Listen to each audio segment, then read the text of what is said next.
কলকাতা হাইকোর্টের দুই বিচারপতি অভিজিৎ গঙ্গোপাধ্যায় এবং সৌমেন সেনের বেনজির সংঘাতে সুপ্রিম দাওয়া। এবার মেডিকেলে ভর্তির সব মামলা হাতে নিল সুপ্রিম কোর্ট। 3 সপ্তাহ পর ফের ওই মামলার শুনানি, আর এর মধ্যে সব পক্ষকে হলফনামা দিতে নির্দেশ। পাশাপাশি হাইকোর্টের গরিমার কথাও স্মরণ করিয়ে দিয়েছে শীর্ষ আদালত।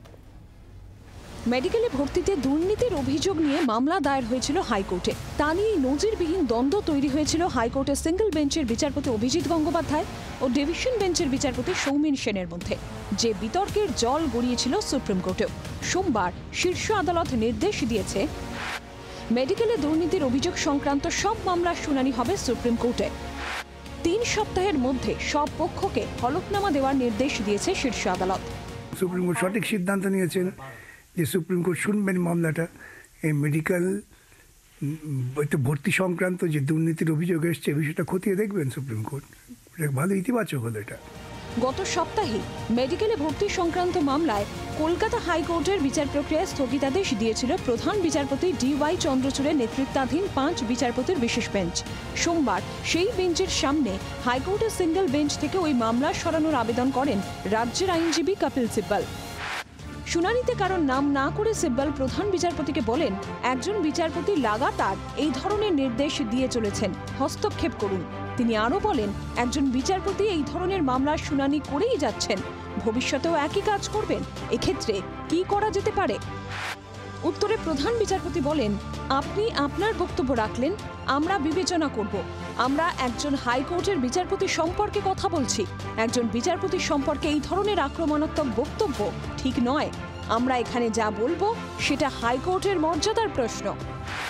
সিব্বল তখন বলেন, তিনি বিভিন্ন র্যালি অ্যাটেন্ড করছেন।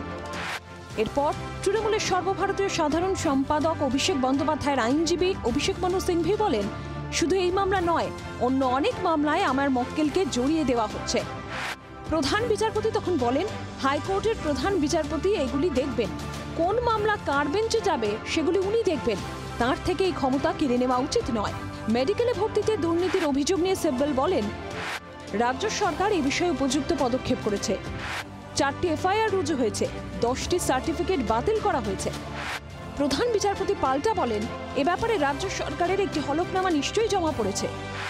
এখনো পর্যন্ত কি পদক্ষেপ করা হয়েছে তা ফের বিস্তারিত জানাক রাজ্য। শুনানিতে কেন্দ্রের তরফে ছিলেন সলিসিটর জেনারেল। এই মামলায় তপশিলি জাতি উপজাতি পড়ুয়াদের পক্ষে সুপ্রিম কোর্টে সওয়াল করেন আইনজীবী KTS তুলসী।